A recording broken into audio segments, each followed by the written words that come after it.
Hey YouTube, hadn't planned on making a video today, but I'm so mad. I really do apologize for ranting, but I have to get this off my chest. So I'm currently watching the replay of IICSA, which is the Independent Inquiry into Child Sexual Abuse. So this is an inquiry that's been set up in the UK to investigate allegations of sexual abuse, or actually rather to investigate how certain charitable organisations in the UK handle matters of child sexual abuse. And this morning the inquiry was looking at the Jehovah's Witnesses organisation. So there are various people there that are making statements and giving evidence, including the very famous Lloyd Evans, famous in the XJW community. And there's also another former elder by the last name of Corbett. Sorry, I can't remember his last name, but I will post a link to the video in the comments, in the description below. So the whole issue of child sexual abuse and how it's handled in the organization is appalling anyway. Okay? But one thing that I found particularly, and I really hate saying this word, but particularly triggering, is this whole thing of elders being appointed by Holy Spirit. It's absolute nonsense.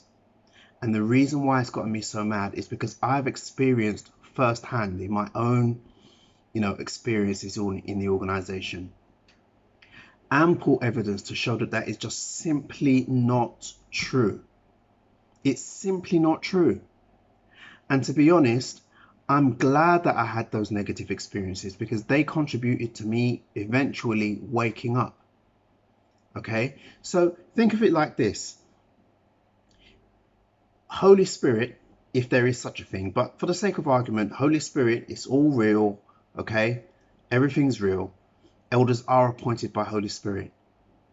How could an elder ever make a mistake in the judicial context?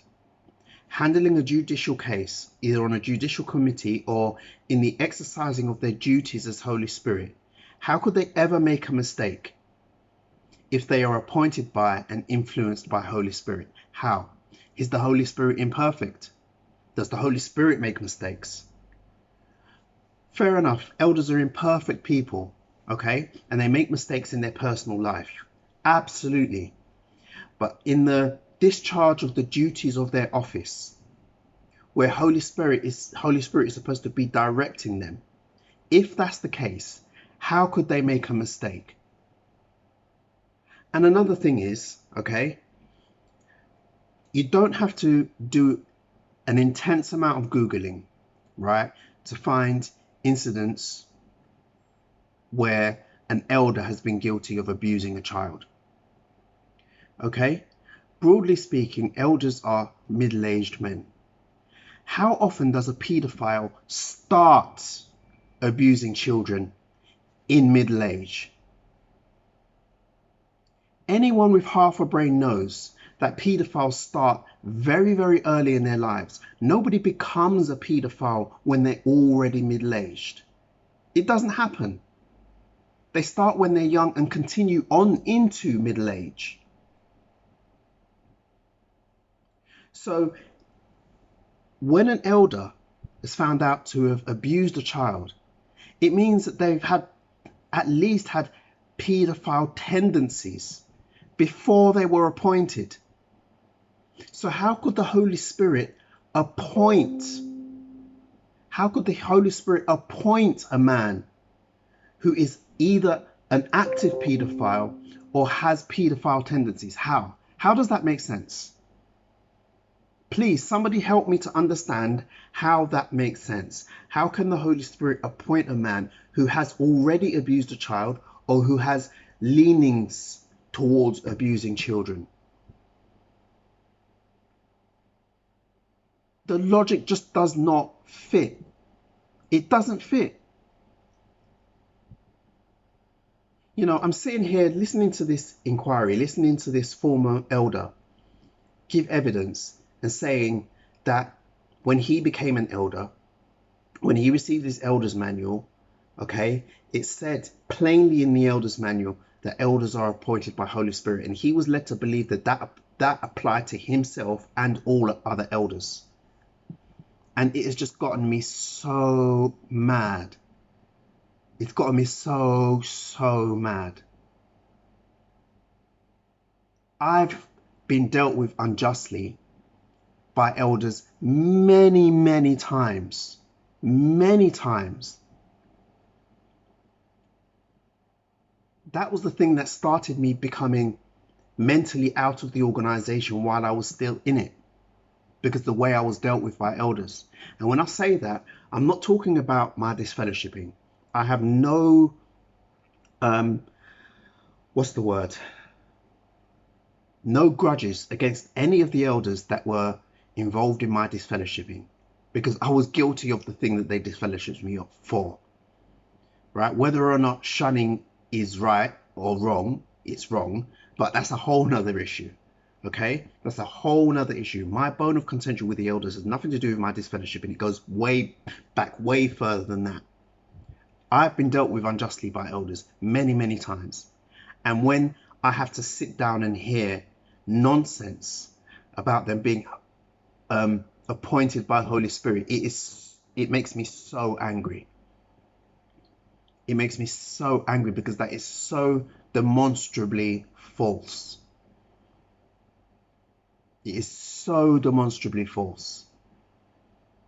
But as I said, I'm glad that those elders dealt with me in that unjust way. I'm glad, because that's what started me questioning the whole elders arrangement, right? After that, there was a time before I was disfellowshipped, long before I was disfellowshipped, I was at the meeting in body only. In body only. Because I had to sit there and listen to elders who had been unfair with me, really badly unfair with me, get up on the platform, and I had to pretend that I believed they were appointed by Holy Spirit. So I would sit there and I'll just daydream or think about other things, or check Facebook on my phone, send emails, read it, whatever, because my mind just wasn't there. My mind just wasn't there. And it took me a long time to stop being angry about the way that I was dealt with. I still get angry now, because this is the lie of elders being appointed by Holy Spirit. And, you know, the lie, it's such a lie. It is such a lie. But I'm glad that those elders dealt with me in that way, because if they hadn't, I may not have ever have woken up. So thank you. Thank you to each and every one of you. You know who you are.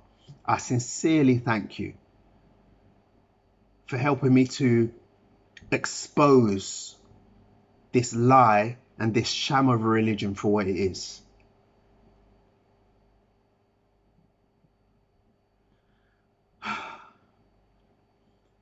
I'm sorry to have to just go off on a rant. I really am sorry. I'm sure it won't be the last time, but I had to get that off my chest.